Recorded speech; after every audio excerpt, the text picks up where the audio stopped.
gusto mo na ikaw yung masusunod sa isang relasyon? Simple lang. Pumili ka ng mas mababa sa'yo. Pero, isipin mo, tunay bang pagmamahal yun? Yung inuuna mo lang yung pagiging tama or mas mataas. Ang totoong relasyon, hindi yan karera.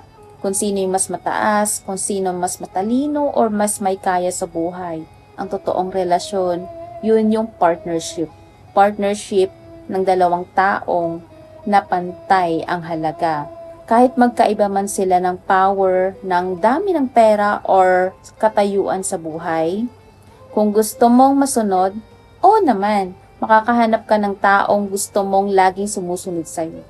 Pero tandaan mo, respeto at pagmamahal, hindi yan nasusukat sa pagsunod, kundi sa pagkakaintindihan. Ang tunay na lakas, di yung ikaw yung laging nasusunod. Di yung ikaw laging nag-a-adjust, makinig, at magbigay. Dahil sa huli, hindi mahalaga kung sino ang mas mataas or mababa. Ang mahalaga, yung pareho kayong nakatingin sa iisang direksyon na magkasama, magkatulungan, at magkasintibay. Okay? Da da da da da da da da da da da da da da.